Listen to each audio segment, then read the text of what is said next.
We will start at 4:30. Very good evening to all of you to yet another masterclass jointly organized by Mohan Foundation and NATCO. I think many of you are aware that we very recently released this compendium. It's called the Funding for Dialysis and Transplants, a comprehensive compendium.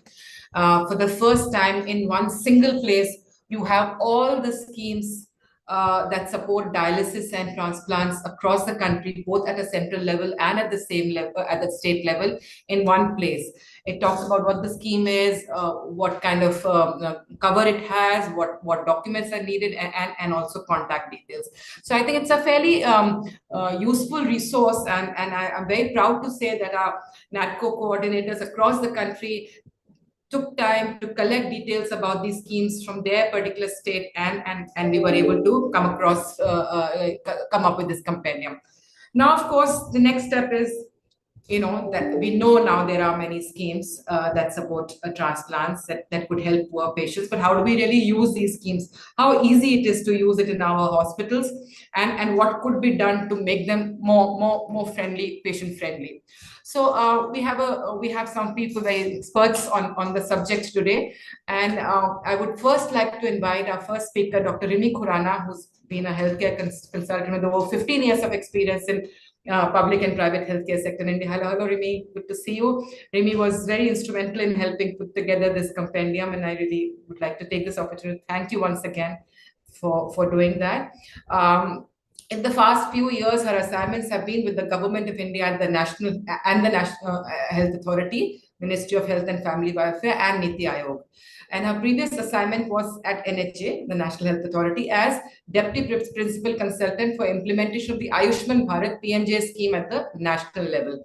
So, Rimi, we would like you to give us an overview to the participants about what these schemes are across at the central level and at the state level.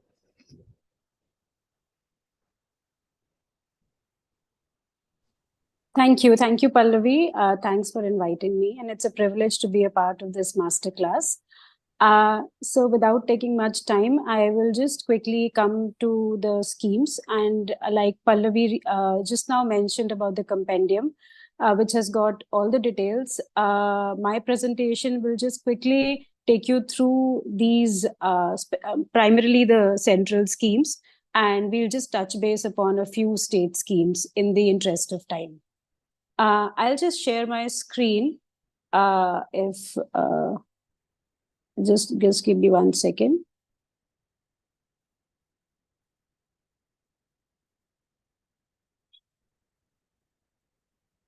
So is it visible? If just Pallavi, you can confirm me. Sorry, yeah, it's very much visible. You may want to make it full screen. Yeah. Yeah, that's good. Okay. So let's begin. So these are the key schemes which I'll be telling about. First will be the PMJ, Ayushman Bharat PMJ scheme, followed by the Rashtriya Arogya Nidhi, the Prime Minister National Dialysis Program, and the Prime Minister's National Relief Fund. So the first two are the key schemes, and the other two are, so dialysis program supports only the dialysis part, and the PM's National Relief Fund. So funding of major diseases is just a small part of it, and transplants could be one of them. And then we'll just quickly touch base upon a few state schemes, and in general, how these state schemes actually cover various transplant packages. Moving on to the Ayushman Bharat scheme. So it is one of the largest cashless schemes of Government of India, and it basically provides financial assistance to the poor, basically the lower 40% of the population, which roughly covers around little more than 50 crore beneficiaries. And the data has been derived from the socioeconomic caste census data of 2011, based upon the deprivation and the occupational criteria. So that's laid down there. And the best part of the scheme is that there's no cap to the family size or gender or age, and anybody who is a part of that eligible household comes under the scheme once they have that card made. And right from the day one, once the beneficiary is a part of the scheme, all the pre-existing health conditions are covered by default. And so almost all the states, all the UTs across the countries are covered under the scheme, except a few. And like in Delhi NCR, so Delhi is not covered under the scheme, but however, in the interest of the healthcare of the population, of the people, what government has done is that they have directly empaneled institutes of excellence like AIMS or PGI, and a lot of reputed NABH private hospitals in the NCR under the scheme directly by NHA. And so there are few transplant packages which are covered under the scheme. These include the renal transplant packages, the bone marrow transplant, corneal grafting, and hemodialysis. So it's basically the beneficiaries, they can log into the website of PMJ and they can check whether they are eligible or not. So there's a link to Am I Eligible, by the name of Am I Eligible, where they can just go and they can check. They can even go to the hospital, nearest hospital, empanel hospital, and find out whether they are eligible or not. Recently, the government has also launched the Ayushman app, which they can download on their phone, and from there also they can check their eligibility. Then there's a toll-free helpline number, which is 14555. So these are various means through which they can go and they can check whether they're eligible to be a part of this scheme or not. And they can even, on the website, they can find out whether the hospital they are going to or they want to go to is empaneled under the scheme. Then moving on to the next scheme, that is the Rashtriya Arogya Nidhi. So the scheme by the name of RAN was started by the government in 97 until 2019, where it was renamed as an umbrella scheme of RAN. It primarily covers three components. One is to support the cancer patients. Second is to support the patients who are suffering from rare diseases. And the third component covers these transplant patients. And this comes directly under the Department of Health and Family Welfare. And here again, the BPL population is covered. BPL, basically the below poverty line population, is covered. And the government has given a list of certain hospitals which come under this scheme, wherein the patient can go and get the treatment. Now, the thing is that if you're eligible under PMJ and you're taking treatment under PMJ, then you cannot take treatment under RAN. So either of them, one can basically avail. And if the treatment cost goes beyond 5 lakh, then the approval has to come to the Department of Health and Family Welfare to seek approval. Otherwise, if it's less than 5 lakh, the hospital director or the MS has the discretion to approve that treatment.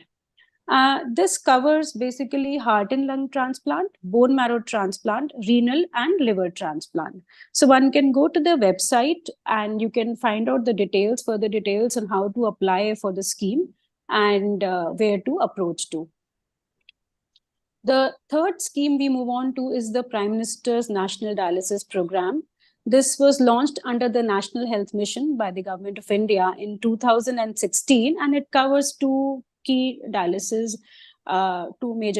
that is the hemodialysis and the peritoneal dialysis. Here again, the poor, the vulnerable are given free dialysis treatment, and the services is available at the district hospitals, and it's managed in various forms, either by state on its own or in PPP mode, or both by state and partially in public-private mode. Now, in 2022, recently, the government has again launched a portal, the Prime Minister's National Dialysis Program portal. So their objective is basically to have portability for dialysis patients, so that if the patient has taken treatment at one center at one time and is not able to again go back to that center and now wants to go to some other center because maybe he's shifted the location. So this particular portal will allow that portability option for the patient. So it's an online integration of the patient information so that they go anywhere, they can get that continuity of treatment is there. The next one is the Prime Minister's National Relief Fund. This majorly covers the funding the casualties which happen in natural calamities. But yes, one part of it does cover the expenses for treatment for some of the major diseases. Again, here at the website of this particular scheme, one can go and get a list. Basically, a form is available which you can fill in, and that all the details are then sent to the Prime Minister's office, and they have the discretion to decide whether the funding will come or not. And they have also given a list of the hospitals which are empaneled under this particular fund, so both government and private, where one can get the treatment. So this was just a quick overview of some of the major schemes, central government schemes, which provide some sort of a funding and financial assistance for the transplant patients. Moving on, now there are 36 states, UTs, which have one or more schemes running within the state to support the patients suffering from who require transplant. Now, these schemes have been initiated in various states at various point in time. And most of the states are now moving towards universal health coverage, or the UHC, and they are trying to cover most of their population in these health insurance or assurance schemes. And many of them have also converged with their initial health schemes with the Pradhan Mantri Jan Arogya Yojana, or the Ayushman Bharat scheme. And so that's a good part, because that helps the patients from a state to get treatment across various other states. So that portability option is open for them, and they are able to get treatment in good hospitals across the country. And the services are available both in public and private hospitals within the state. And every state gives a different type of financial assistance, and the capping is very different for various transplants. So a few examples I have given here, like I will just touch base upon the first one, that is the Jeevan Anandan, which is basically by the Andhra Pradesh government, and it covers like liver, kidney, heart, lungs. So this may not be covered in PMJ per se, like liver is not covered, heart and lung transplants are not covered, but the state provides the financial assistance for these transplants. Similarly, then there is the YSR Arogya Shri scheme, which also covers like kidney transplants. So similarly, Assam is there. So now every state has their scheme, and this compendium which Pallavi just showed, it gives detailed about all the states and all the schemes that are available in the state to provide financial assistance for transplant patients. Thank you, Pallavi. Thanks. That's all from my side. Thanks, Rimi. We have some questions, but probably we'll bring them back to when all the three presentations happen. We'd like to move on to Dr. Shubha Banerjee, who's the Associate Professor in Nephrology at IKDRC, Ahmedabad, one of the biggest institutions performing kidney transplants. And from what I can hear, almost 70 to 80% of their patients are covered under some scheme or the other. So, Dr. Shubha, I would like you to talk about utilization of these schemes from a government hospital perspective. What's your experience been like, and if you had any? Right. Thank you for having me, first of all. And so I could not make a presentation because it was a kind of last minute thing. But see, from what I can jot down and what I can just say. So I'm a nephrologist. So my main focus would be on nephrology and nephrology services in and around the PMJ and what we are doing at our center. So it's a large public sector hospital, one of the largest centers which offers multi-organ transplant, including kidneys, liver, and a little bit of pancreas. So talking of renal failure, so around 1.7 lakh kidney transplants are required to meet the current requirement. So there are at least 1.75 lakh patients who are on dialysis, and this number keeps on adding at around 8 to 10% a year. And the amount of transplants that we do, taking 2023 data, it's around 11,000. To do the math, it comes to less than 10% of what is required. We are catching up in a very rapid way, and we did take a setback because of the COVID and everything, but it's catching up. But still, we are less than 10% of what is required. So we are looking at two different things. One is the transplant part, and one is that since you are offering transplant to 8 or 10%, 90% of our patients with CKD will actually have to remain on dialysis. So these are the two aspects. Now, I'll touch a little bit upon something that is known as catastrophic health expenses. So what happens is in a country like India, where the financial abilities of an average family is not much, and when a health emergency strikes, they typically don't have a refuge, they don't have a plan. And what has been defined is if their annual expenditure, if 40% of that annual expenditure is spent only on one single health event, so that is called catastrophic expense, and that puts life at risk. They are sometimes having to go back to their home with incomplete treatment or something.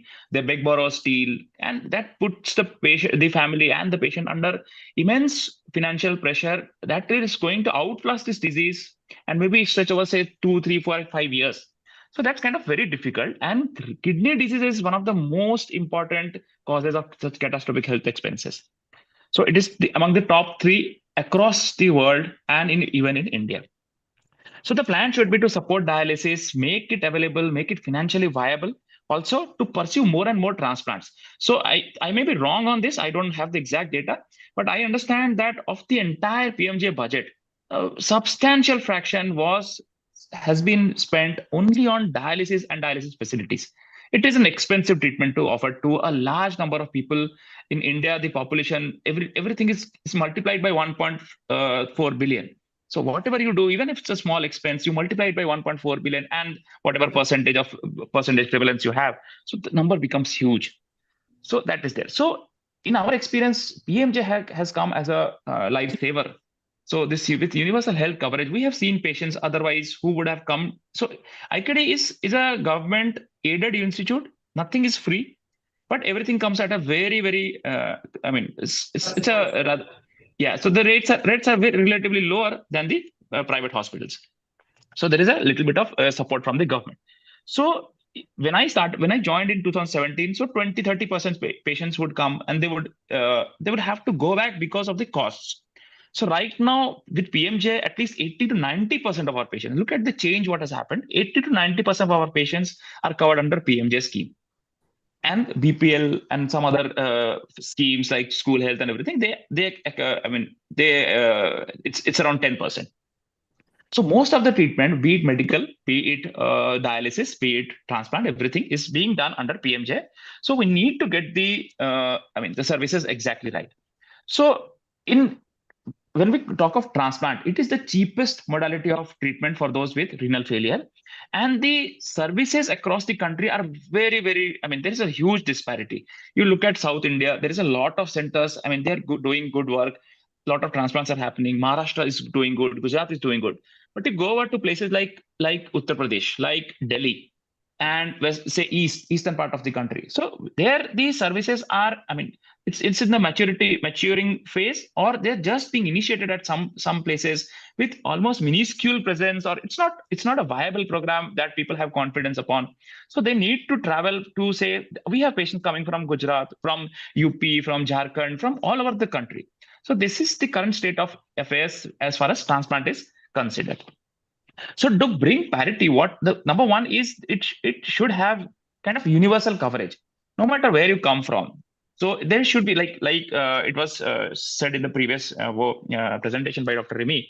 So there is a possibility that even though we understand that there are some political issues why the coverage cannot be universal, but we need to put everybody under that umbrella so that the health expenses may be covered in some form or the other for everybody in India. Another thing is the kind of coverage that is being given. So there is a lot of disparity. Like the surgical packages, it's kind of easy to make up a surgical package, because suppose you want to get a cholecystectomy, the entry point is fixed. You get a gallstone, you have some pain, something, you get admitted. This is the surgery, this is the discharge. So that's very fixed. So making a surgical package, making a surgical thing for insurance purposes is kind of easy, but medical issues like regarding transplant and dialysis, they're kind of varied. and it varies from patient to patient. It may change from on a day-to-day basis. Every patient is different. Their requirements, their complications, these things change. So what is lacking currently is that the surgical packages are I mean they are defined in a very loose manner. So I mean the transplant package, say kidney transplant package in Delhi and kidney transplant package in Tamil Nadu and Gujarat and Jharkhand are kind of different. So there is no parity on the grounds of what treatment they have to be given, what is the pre transplant, say, induction, what is the immunosuppression that has to be given, the kind of evaluation. So it's not a surgery. It's not like you get 2-3 reports and you get a transplant. So for transplant, it needs a huge amount of pre-transplant evaluation to ascertain that we get good outcomes. So that pre-transplant evaluation is also not fixed. And then see, if you do a transplant, that's not the end of the story. That's kind of the 1/3 of the route covered, because another part is post-transplant immunosuppression. So again, if we do a transplant, somebody covers, I mean, it's the taxpayers' money after all. And then if you don't give them drugs, and if you cannot assure that, okay, these patients will get their drugs, it's an incomplete effort. Also, there are a lot of complications, again, medical in nature, kind of. So how do they manage? So the evaluation, say a patient gets a pneumonia. So the evaluation of a pneumonia in a post-transplant patient is quite different from a simple pneumonia in a otherwise community-acquired thing. So the kind of spectrum of disease is different. The kind of investigation needed is different. So it becomes kind of tricky. So what I have to offer, what I think should be done in this aspect, is that there has to be parity across the system. So what we can do is we can devise those schemes, and in some way we need to bring a situation where even if something is not put in pen and paper, the packages are not very clear, but based on necessity, based on authenticity of the claim, of the situation. So these processes have to be approved in case to case basis.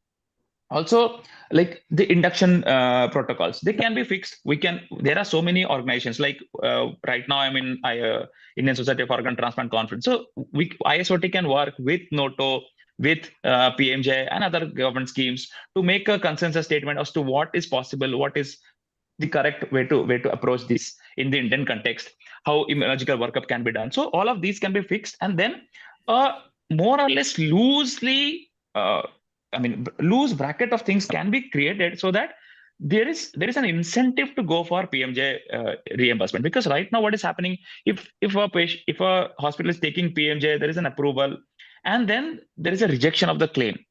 For a small hospital, that becomes a very big issue.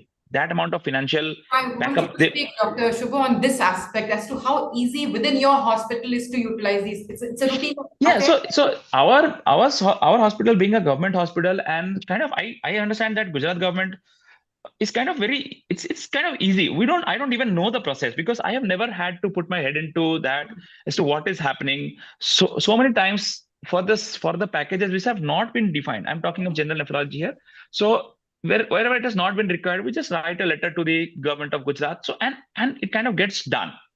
But I don't think it's the same for every say private hospitals, or maybe the kind of trust the government has on an institute of repute like IKDRC, that may be different from that they might have on a small private sector hospital, given the fact that things have happened like that. So I see the role of a medical coordinator or a medical body which can take these things, because talking to absolutely non-medical people or people who don't have much idea, they are from the scheme or from the insurance angle. So we need people who will be in between as medical coordinators, and they can coordinate these things so that a scheme, if a claim if it is authentic, should go through, so that neither the hospital have a disincentive to take these schemes, nor the patient has a disincentive not to go to such places where, sometimes we have seen a process has happened, patient has been treated, and the patient is waiting for a good 2 to 3 days for a PMJ approval to come, and then that patient will be discharged. Patient is sitting just because of, there are so many situations, like a kidney biopsy. We do a biopsy today, and the biopsy report will typically take 3 to 4 days. The patient is sitting idle in a hospital bed, nothing to do, just sitting for 3 days, only for that report to be. So I think there is the onus is on the hospital to do the documentation and everything. Yeah, so the pathology department will have to furnish that report. That report will need to be uploaded, Okay. and only then that. So once a pathology can give a preliminary receipt approval. Say suppose they say yes, we have received a kidney biopsy sample for this patient. So after that, see, if it has to be falsified, it can be done at any level. But if I think it should be sufficient for the pathology department to say that yes, this is the sample that we have required, this is the photograph of that sample, you may discharge the patient, rather than waiting for the actual report. So this is just an example that I'm giving. So it has to be smooth, because if a patient has to stay for 4 or 5 days in a hospital, the costs go up. If you are talking of a private setup. True. So it has to be smooth. It has to be smooth. Right now, and that can be a deterrent for the hospital to use. Right. Two points I would like to touch upon. One is the Rashtriya Arogya Nidhi scheme. So there are some limitations which are there, like all the claims that have to be there for a post-transplant patient probably have to come in within 1 year. If you are delayed by more than 1 year, so that does not, I mean, the claim does not go through. Also, what I've understood is the treatment that is given is, I mean, the immunosuppression that is given to these patients is for 1 year only. Beyond that, there is no support. So that is a work half done, I guess. So that is one thing. And second is for the dialysis. Now, dialysis is very expensive, and there is very much disparity in the way dialysis is being given, or how the reimbursement is being done. So there are some places where the cost of dialysis has been put at, in some states, at around 1,000 to 1,200. Somewhere it is around 1,500, somewhere it is around 2,000, the exact coverage. So whether a dialysis reuse is allowed or reuse cannot be done, so that how much a dialyzer can be used, whether erythropoietin, iron investigations are covered under that or not. So these are issues which need to be streamlined, and then we can move forward. Thank you, Dr. Shubha. I'd like you to please stay on. I hope you're not going to rush. Yeah, absolutely. No, it's absolutely. Dr. Avdesh Kumar Yadav is also joined us. He's the Joint Director, NOTO. Great. Before we bring him on the discussion, I would like to now invite Dr. N.K. Vijayvargi, who is the General Manager Operations and at the Transplant Coordinator of ILS Hospital, Damdam, Kolkata. Dr. Vijay, we would like you to tell us how are you using these schemes, what schemes are you using, and what is the experience of the hospital being from a very private hospital perspective? Yeah, Pallavi, thanks for calling me on for this good cause. And thank you to Mohan Foundation as well as the NATCO. I think Dr. Rimi has covered all the scheme laid down by the government, and Dr. Shubho definitely he highlighted the scheme amount and everything, that it will vary from case to case. And because all patients are not same, few require the medical management, few has a different complication. It may be the patient has a comorbidities. It may be has some patient require the plasma also. So it will be always a different scenario for each and every patient. So the scheme should cover all the aspect. It is not that they have fixed the cost, and in that cost, hospital has to complete bear all the expenses. That is the one. Second thing, same thing for the dialysis also, because there is no there is nowhere it is written. In some cases it is not written whether it is a multiple use dialysis, whether it is a hybrid dialysis, like different dialysis is happening with the different patient. It's all depend upon the medical complication. That is in scheme. It is not clearly mentioned everywhere. So that thing should be in a central way. It should be disclosed. I will talk about only in Bengal, about the West Bengal, because here the central scheme that Ayushman Bharat is not implemented due to some political issue. So that should need to be addressed.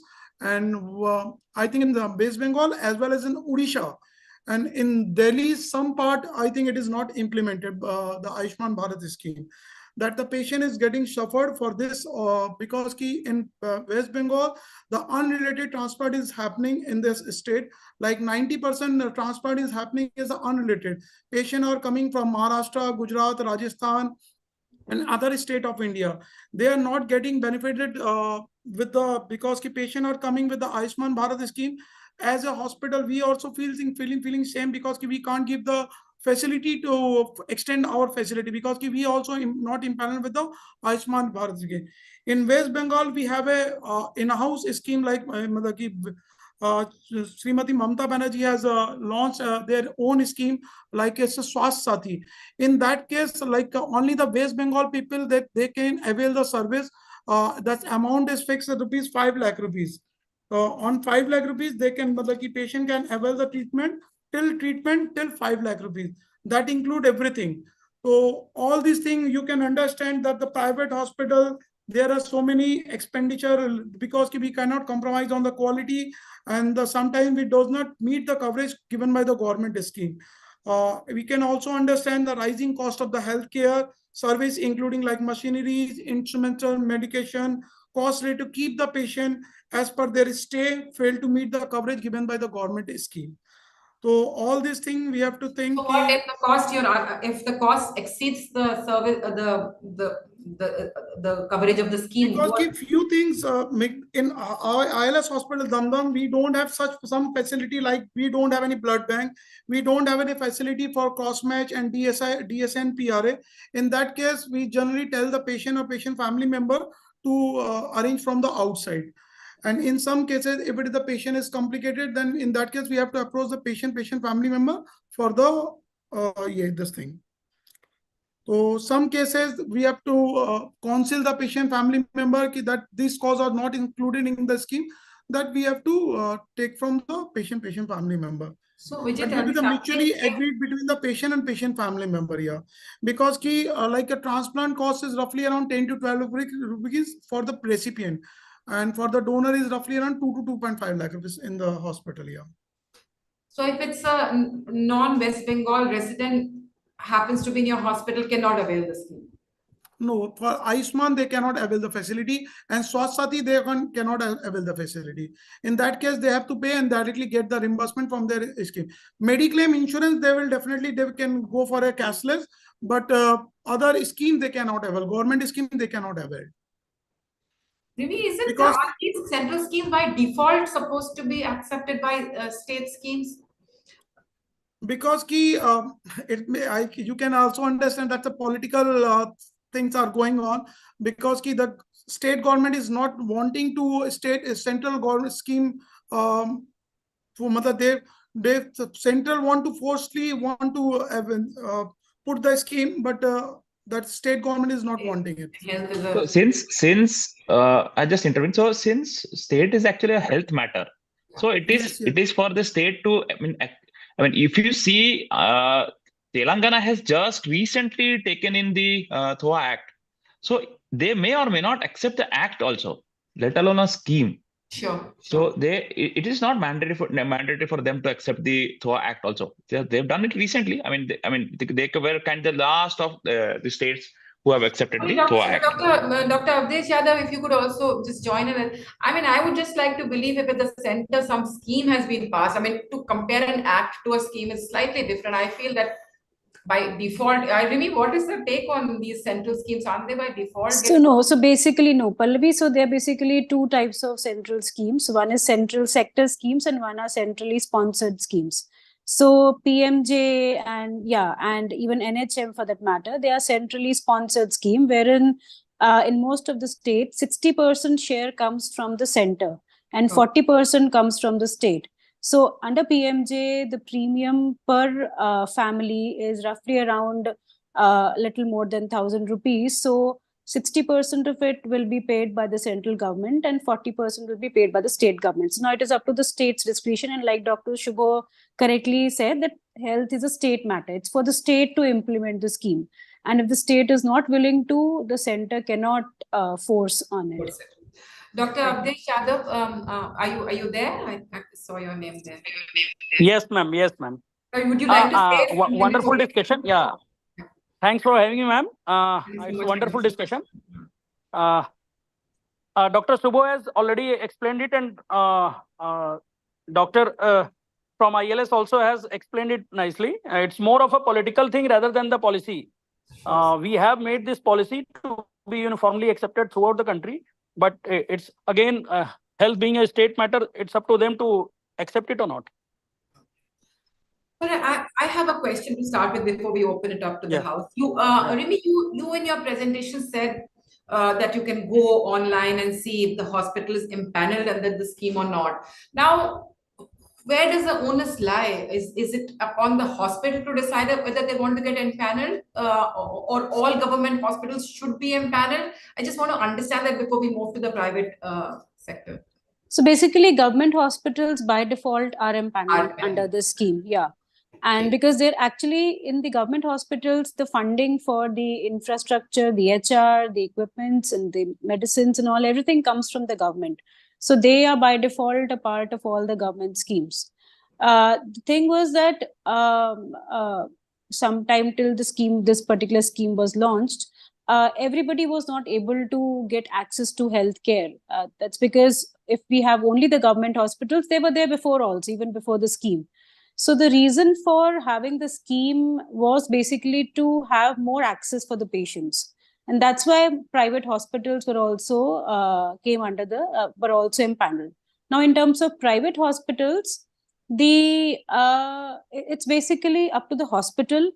It's hospitals actually volunteer whether they want to go in for the scheme or not. And that's why, not to name any hospital, but still today also a lot of good multi-speciality private hospitals across the country are not. Most hospitals in NCR are not. I was really surprised. Even if they are empaneled only for a single specialty. So it is up to the hospital. The government can only request them. So basically what happens is that in the state, there is an empanelment committee, which basically goes and assesses the hospital and asks them whether they want to get empaneled or not. And so the hospital has to send a request to that committee.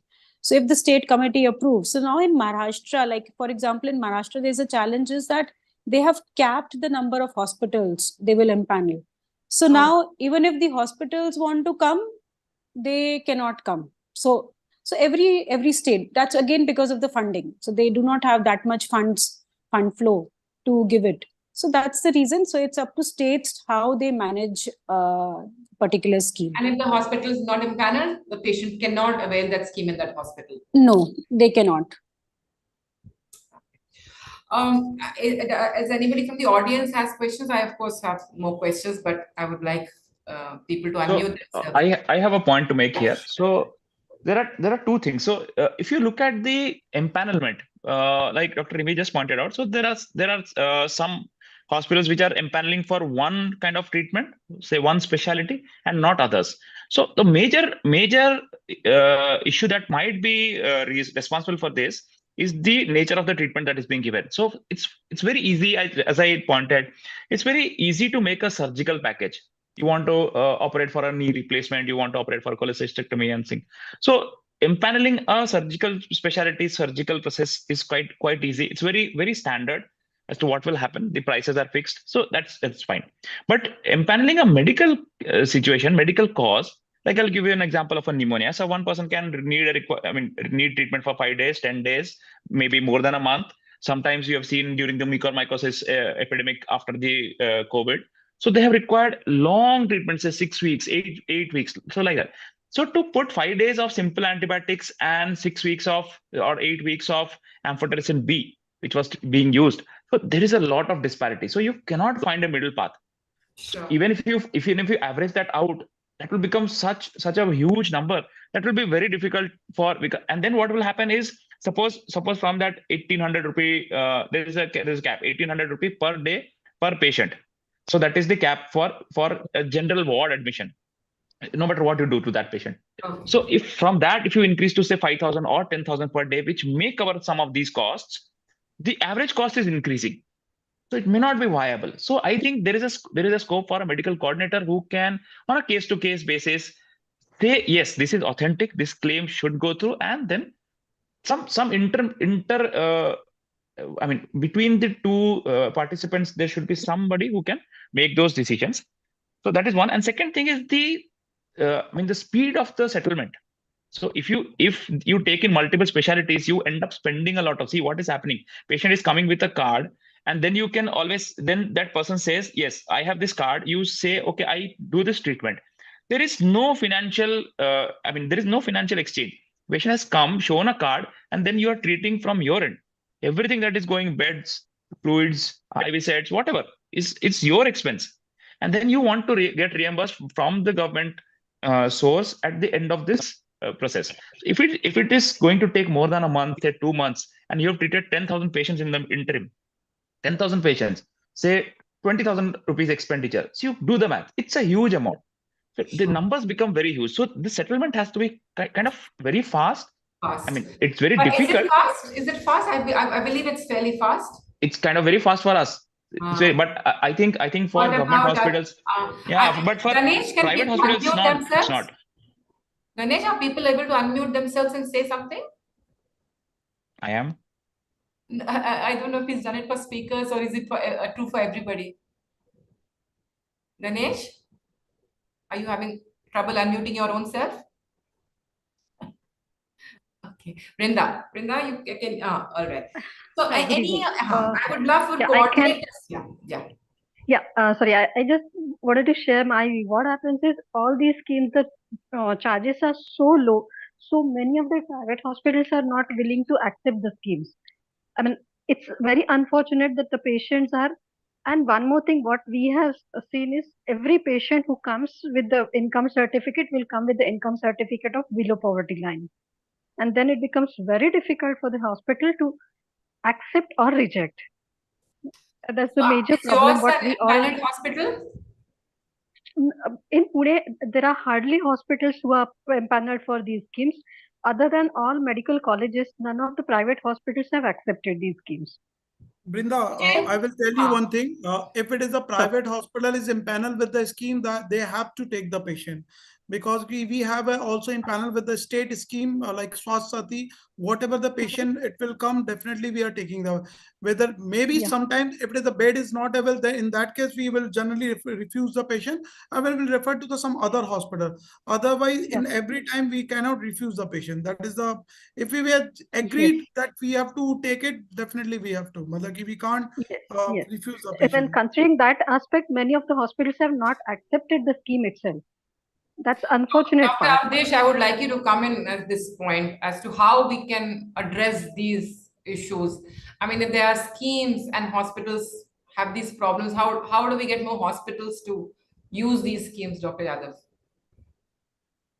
You're on mute, Dr. Avdesh. Ma'am, first of all, 80% of hospitals which are doing transplants are in the private sector. So we are trying to increase the number of transplant centers in government sectors.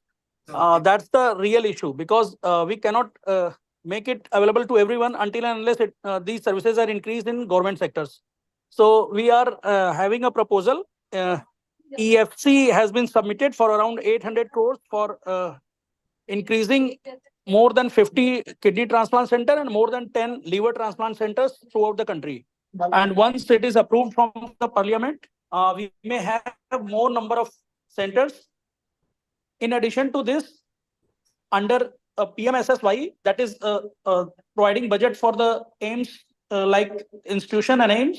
So they may also have to scale up their proposal, and it's under pipeline. So sooner than later, we will have all the transplant centers in existing AIIMS and more medical colleges. It will be in terms of their age. The more old a center is, especially medical colleges, the more chances that they will be chosen for developing their own transplant facilities. And by default, as Dr. Subho has said, Dr. Rima has said, these all government centers will be a service provider.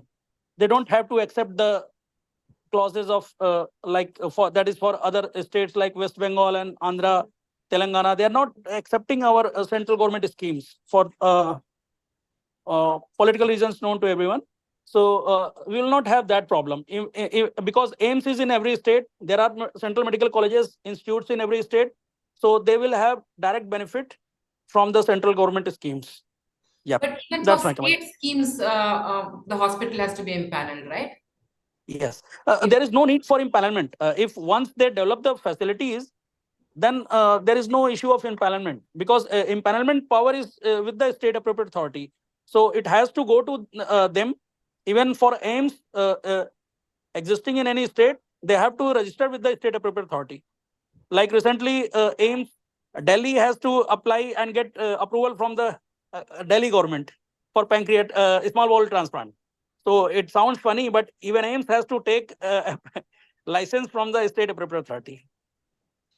Okay, So I have one more question. So, Yeah. so say the patient can avail that scheme to up to whatever it is allowing it, and can the rest be met by NGOs like ours? Is that allowed within the scheme? Rimi, if you can talk about. So we have Anudan where we're supporting poor patients. Ma'am, what we have envisaged already, you must be knowing there is an advisory committee to support the state appropriate authorities. So in such cases where role of 2 members from NGOs are part of that advisory committee, and as per case basis or in such situations where it is of requirement that some NGO support should be sought after, so there can be provisions made according to that. We are compiling the data that how many states have constituted their advisory committee as per the THOTA Act. So once we compile it, we will disseminate it also, and we will make them aware that yes, they can take help of NGOs whosoever are working in the field of transplant exclusively. There are quite a few NGOs supporting transplants, and if that combination is allowed, I mean, there are many states where there are no government hospitals doing transplants. So what do patients? Definitely. So through NGOs, they can go for treatment in the respective centers, even in private sectors, which are impaneled with the state appropriate authority. And if advisory committee has no issue in that, they can do it. So it's a doable thing. Yes, ma'am.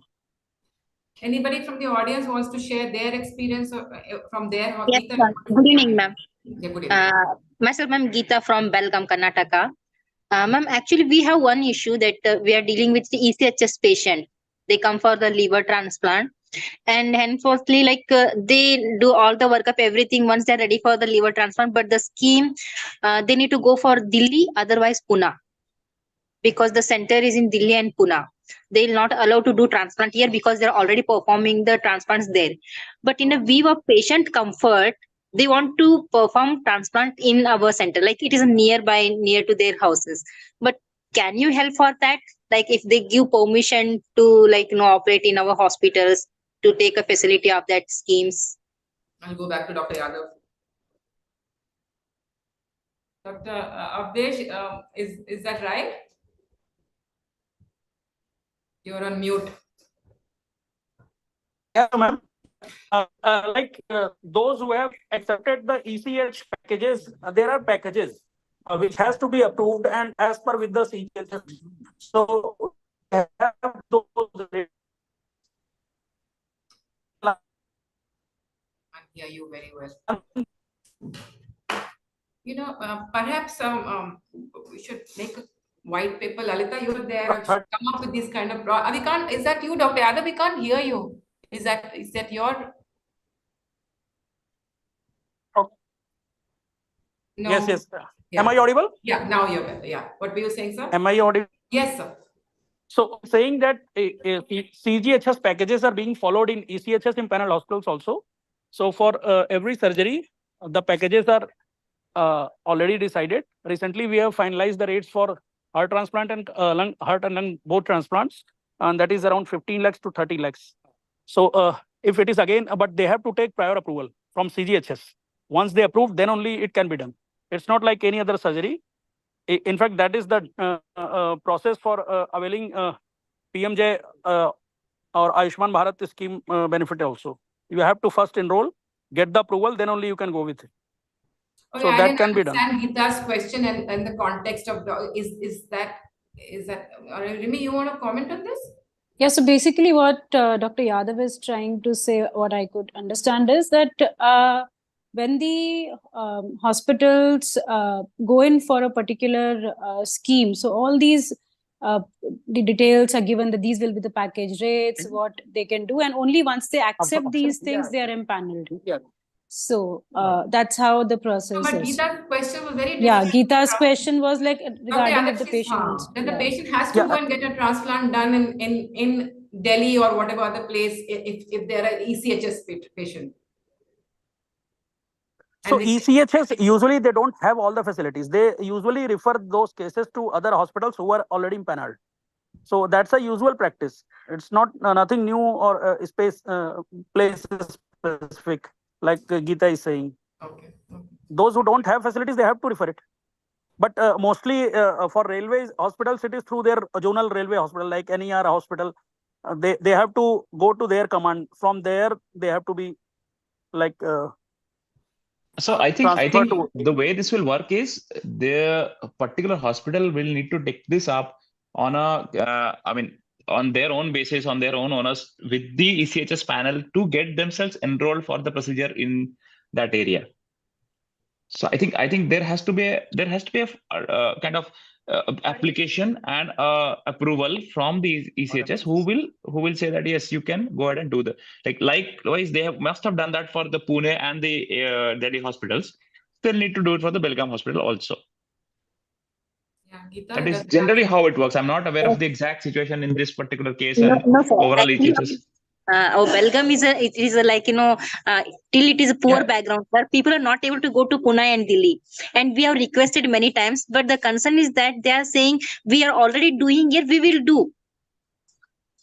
They're why not can't those allowing us patients to be covered from under some the other scheme? yes. They are not other scheme, only they have ECHS scheme. Understand that. Also, how does a hospital decide? Dr. Shubho, you said most of our patients are covered under the PMJ. Was it decided that PMJ is what you will look at and not some other scheme and not the state scheme? How does that So select? we are kind of differently placed because of being we have been labeled as a government center kind of.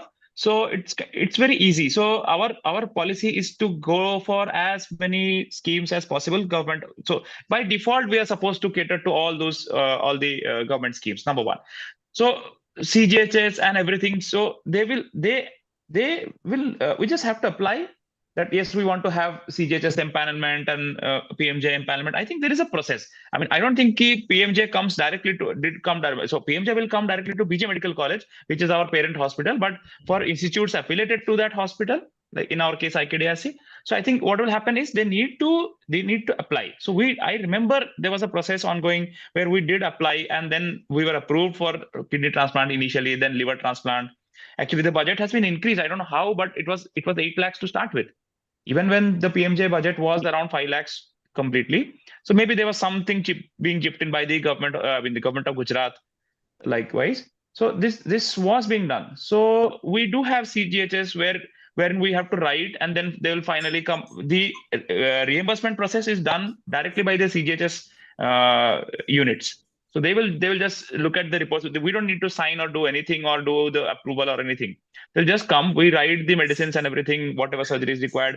So I recently remember a kidney transplant patient who had a CGHS background. So they got a transplant. Nothing was done. The entire reimbursement process and everything was done by CGHS and the hospital without much paperwork, actually. Fantastic. So there is not much burden on the hospital. Somebody is asking what's the process to impanel for PM. If Rimi could quickly talk about it before we kind of move towards the. Yeah, so I'm sorry, but even I am not much aware of it because I think one can go to the website and the Prime Minister's office details are given where Yes, ma'am. one can approach I to. can comment upon. We are using this day in and day out. So what happens is these are mutually exclusive. PMJ and Prime Minister's Relief Fund. This is also known as the Prime Minister's Fund. So that is mutually exclusive. So what happens is but we have seen both of them being given to one particular patient, and that's kind of the usual thing because it's on the discretion. You can always apply and have your application rejected. So it's possible that you apply, even if you are a PMJ beneficiary, you apply for the PM fund and the CM fund. In our case, we do that. So that it covers for the pre-transplant and post-transplant expenses. So what happens is they'll just one second. So what happens is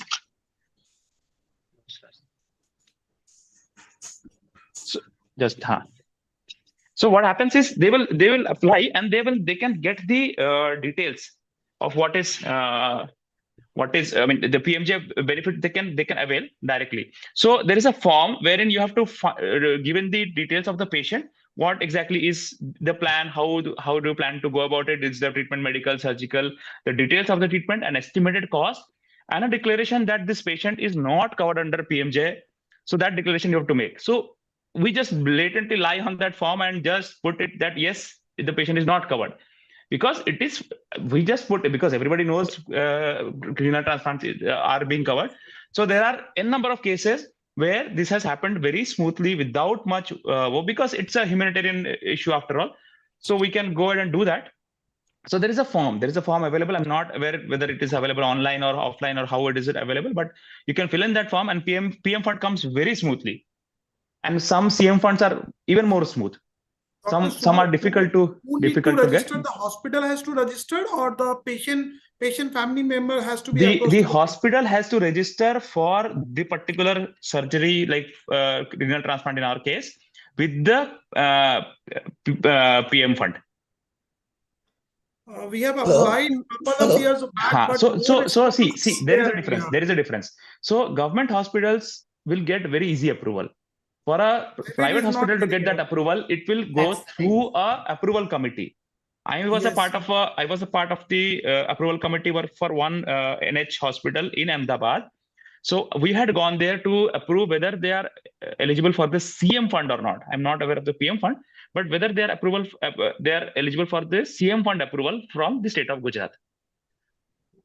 So there is a committee that will state we have impaneled, but I think like a PM NRF fund, we have applied a couple of years back, but no response. We have called so many times. We have written a letter to them, but no response from the. Maybe the difference is the kind of institute you're applying for. Ours being a government aided hospital and kind of government hospital, so maybe it's easy. So will it be applicable for private hospital? That's why you just wanted to know from you. So see, I gave you my I had gone as a part of a committee to see whether CM fund can be provided for renal transplant in one of the NH hospitals in Ahmedabad. So that is how it works. If you apply and the political will has to be there. So these are so many steps, you see. So you apply, then they form a committee. That committee goes and then they write and then they approve. So there are a lot of some kind of political will has to be there.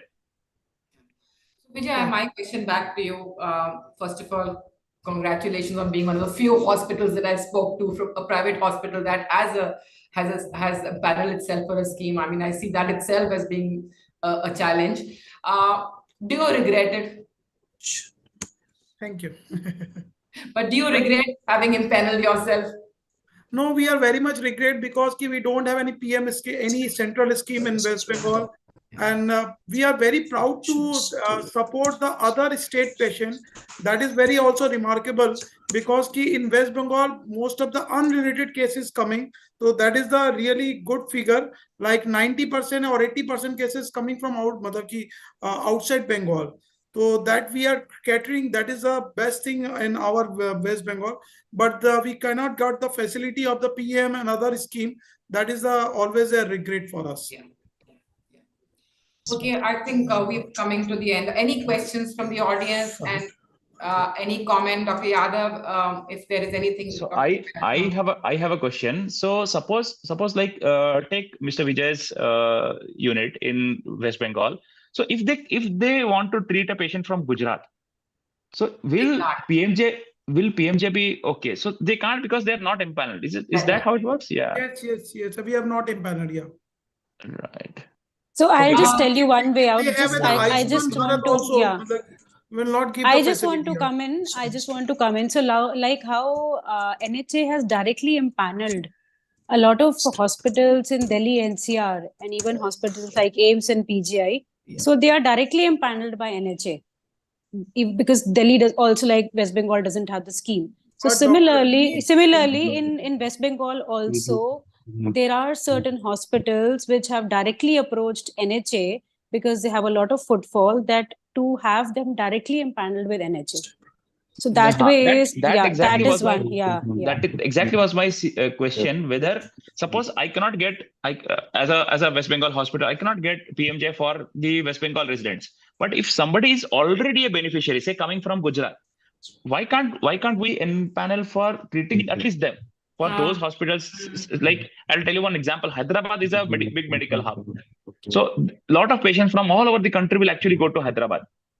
and then there are so many other places in Delhi and everything. So these places, even though they cannot cater to their own patients, because their clientele is a little different. They have a lot of patients who are coming from other states, where they might, that particular person might be a PMJ beneficiary, but only for the quality of treatment that he might be getting at that one particular hospital. They might be going to that hospital. So I think there might be so what Dr. Rimi has said. So they may be able to take it, and if they are not able to take it, maybe this is a policy matter that can be taken up by all those people who can have a say in this matter. Okay. So Avdesh sir, I would like you to unmute yourself and sorry, Yeah. Dr. Yadav, sorry. Yeah, ma'am. Actually, we have already reformed the policy of removal of state domicile as a mandatory request. Transplants, Especially it was beginning with the Gujarat case only. True. They complained a lot of people, migratory people, were working in Gujarat and they were not giving treatment. Yeah. So Dr. Subha must be knowing this. Yes. But it is now Yes, sir. applicable to all the states. I don't know why still it's being practiced. It is not a complaint to us yet that somebody has refused empanelment or treatment on the basis of domicile. Even in Karnataka, these issues were issues like registration fees was there, but we have removed that also. So there is no registration fees, no domicile compulsion. Rules have been amended and orders have been issued from Secretary Health. So But we expect does not come under this particular act. I don't know.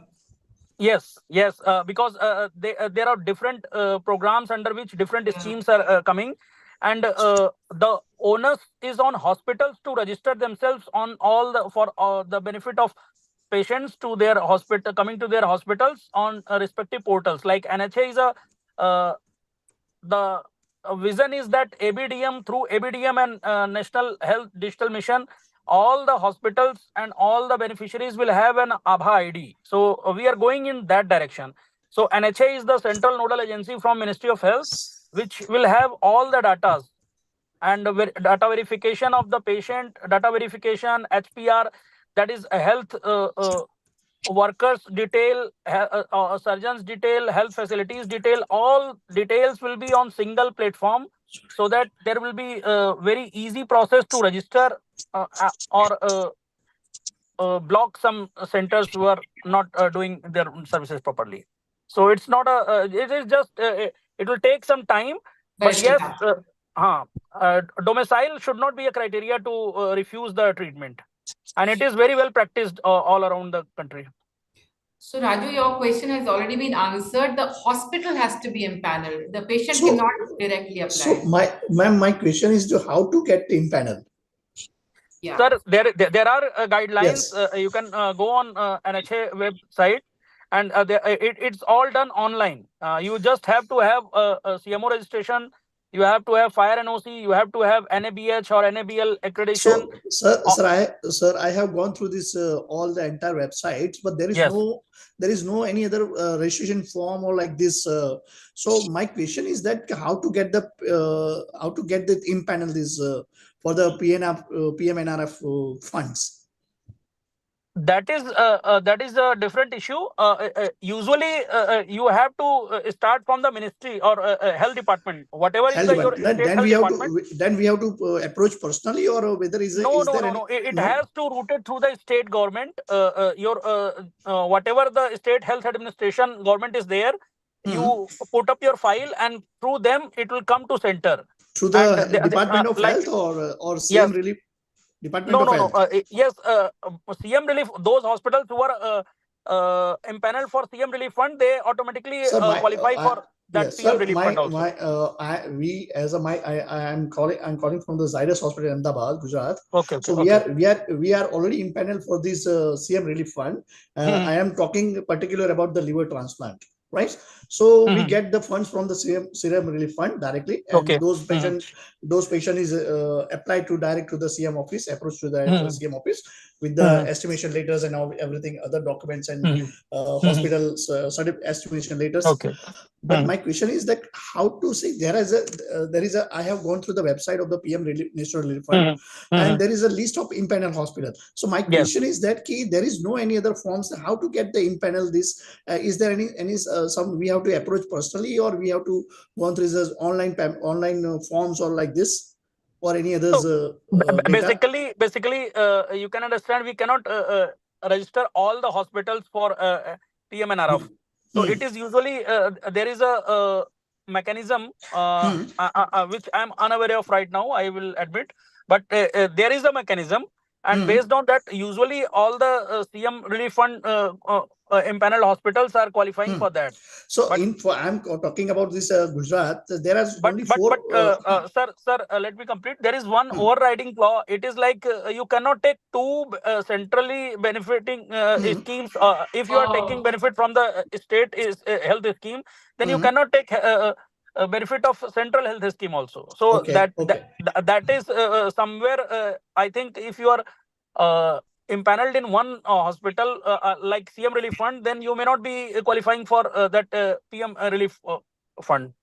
So, yeah. That's interesting. Dr. Subho? Yes, sir. Yes, sir. You can put some light. Do you know any center which is qualified for both? And is not in the government hospital. This is going to be a medical legal issue, maybe. So, yeah. No, so not in government hospital sector. Government sector. No. I'm not sure. I'm not sure of private hospitals. I'm not sure of private hospitals. Okay. Yeah, I am also not aware. I want to bring in Wasim here. I am very interested in understanding why only 2 or 3 patients were able to receive your funds. I'm very interested in how private hospitals. So Wasim, will you just throw some light on your comment there? Yeah, Pallavi, so actually here at Apollo Delhi, we are not registered for these Prime Minister or Chief Minister funds directly as a hospital. So what we follow is patients are coming to the consultant, and the consultant is providing them a brief summary along with the estimate cost. Anish Kumar, please mute yourself. Yeah, so along with the estimate how much the transplant cost for. So, and then the patient is applying through his government, through his state government. Through his concerned MLA or this MLA or their MPs to the Chief Minister and Prime Minister Fund, then we are able to get these funds directly from the government. So we are, as a hospital, is not empaneled with these agencies. So my question is that that patient can apply directly to the PM National Relief Fund? Yes, the patient needs to go through your hospital, and the hospital consultant will provide the medical documents along with the estimate cost for the transplant. Exactly. Okay. Yeah. So that's very true. So there is no requirement of impanel for the. There is no requirement that the hospital should register with these agencies. The hospital, the patient and donor can go to the state governments. So yes, very true. I sign those forms regularly, so I am very sure that that's the correct because it bears the sign of the person. Only a small certificate from the treating doctor is required, where the amount and the treatment plan is to be put up. The application actually goes from the patient. That is very true, actually. So yes, Wasim, that's the usual practice. Okay. Wasim, why is Apollo not applying for these schemes? Ma'am, can I say something? Yeah, you may. So let Wasim answer this first. Let Apollo across the country empanel itself. Ma'am, I would like to say another thing, though I don't have the first-hand experience, but majority of the cases, that the charges being paid by under these government schemes are so low that the good hospitals are rather reluctant. So as soon as they apply for this scheme, the government approves, but most of the private hospitals, they somehow try to wriggle out from getting into these schemes. Actually, that is what I've been told by many private sector hospitals. But this is just an information. It's not an insider information. This is what is being told by my friends. That's what Brinda also said. Yeah, that's a fact. That's a fact. But from what I could gather from Vijay, whatever expenses extra, you will get the patient to pay up. Is that a done thing? Is it an allowed thing, or you just over and above, Vijay, over and above what you spend, and if it's not like in the state, like we have a Swasthya scheme. In that case, they have a fix. They will give the maximum limit of 5 lakh rupees. They will not. It is not the treatment cost is fixed because it is limited with the patient, but the one patient can get only treatment till 5 lakh rupees. Apart from then, we can easily we can take. Like it is not ki by suppose in gallbladder, it is fixed ki like is in insurance case, what is happening ki you have a fixed criteria ki from 60,000 is a gallbladder case, in like 8 lakh rupees is a transplant cost.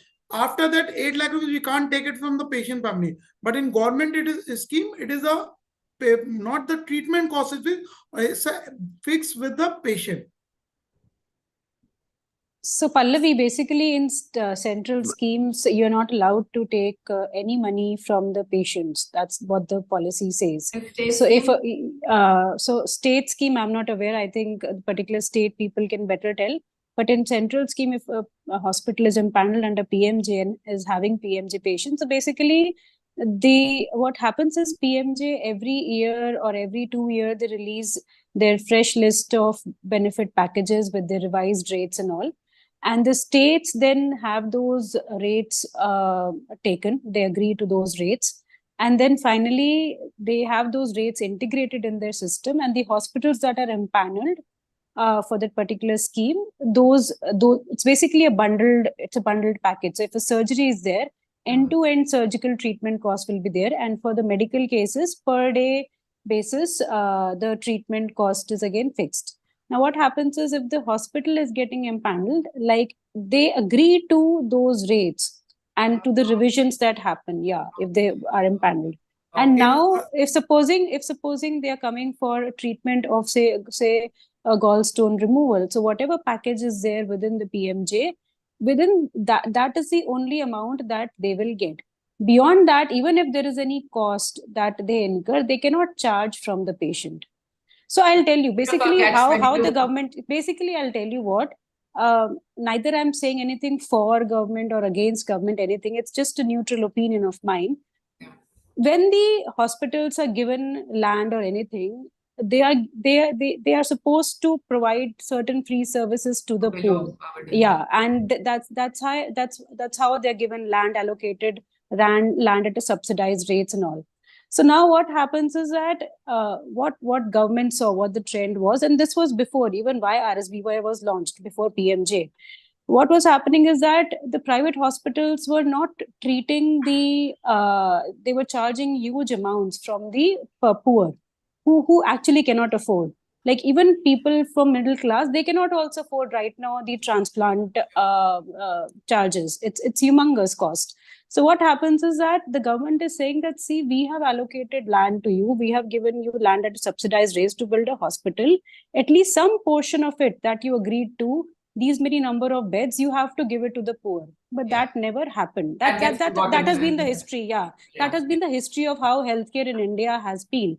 And so then these schemes came in, and these schemes are not meant that the hospitals will get profit from it. This is not meant for that.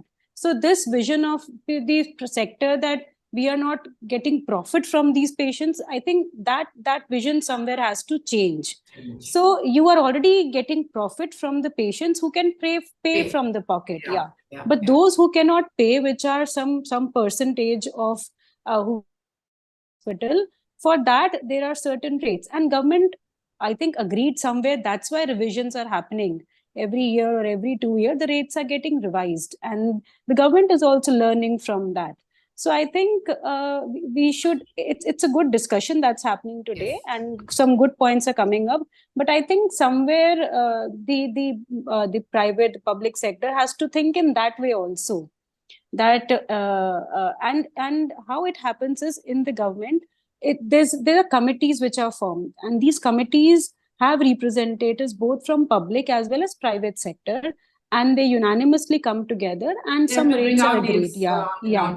And recently, in the recent revision that is available in the public domain, the HBP, the Benefit Package 2022, there was a study that was done by the Department of Health and by the PGI Chandigarh, wherein they arrived at cost of health services. That what will be the cost of health services in a private sector, in a public sector, and across the country that study happened. And the rate revision that happened recently in 22, the last 2 years ago, that somewhere derived those rates from those that study also.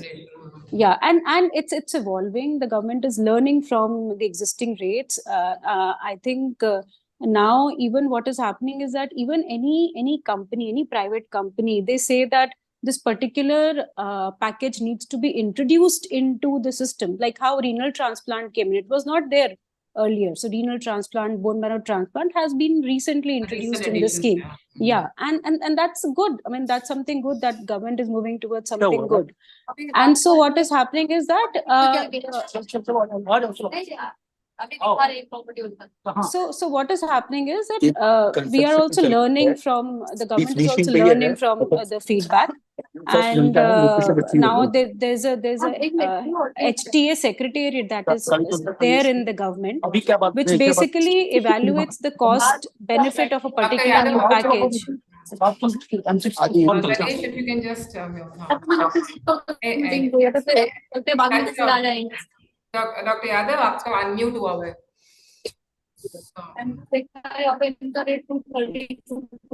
So what is happening is, yeah, there's an HTA, health technology assessment, which basically assesses whether a new package or whether a new treatment is actually cost effective or not. So these things are being introduced, and let's hope that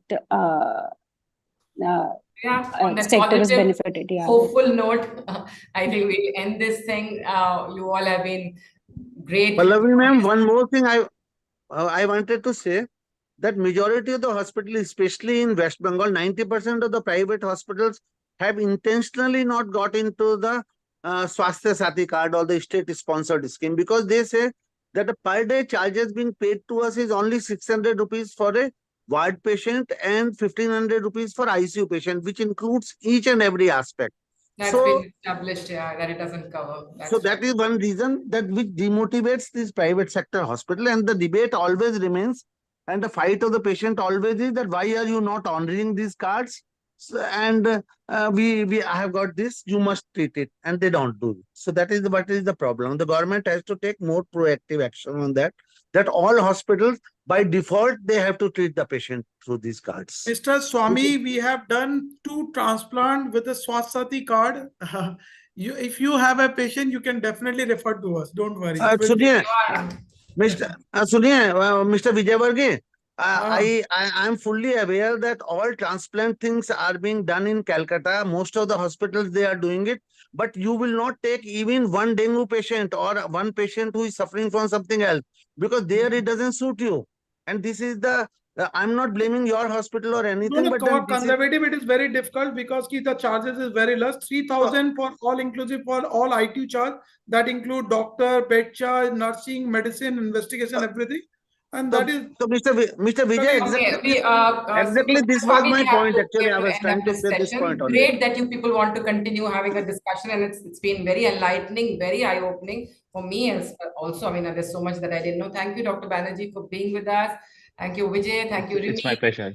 And Dr. Yadav, thank you so much for being, and all of you have been a wonderful. Madam, I have a doubt, one small request. Last time, I don't know who was, is it Dr. Subho Banerjee who spoke on swab transplant? He was. Can I have his Dr. Subho Banerjee's email or your mobile number, please? Because we don't do it. Are you on the NATCO group? Sorry? Are you on a NATCO member? I'm not. I want to get involved myself, ma'am. I mean, where do I share this? Sorry? You can write it in your chat, Dr. Shubho, your email ID. Yeah, please, because we are in Chennai, we don't. I want to implement this in government, central government, I mean, state government among all the hospitals to coordinate with all the hospitals, and ABOI incompatible. I want to shuffle the patients and do some kind of exercise. Okay. So Dr. Shubho has shared his email in the chat. You can take it from there. Yes, sir. Yeah.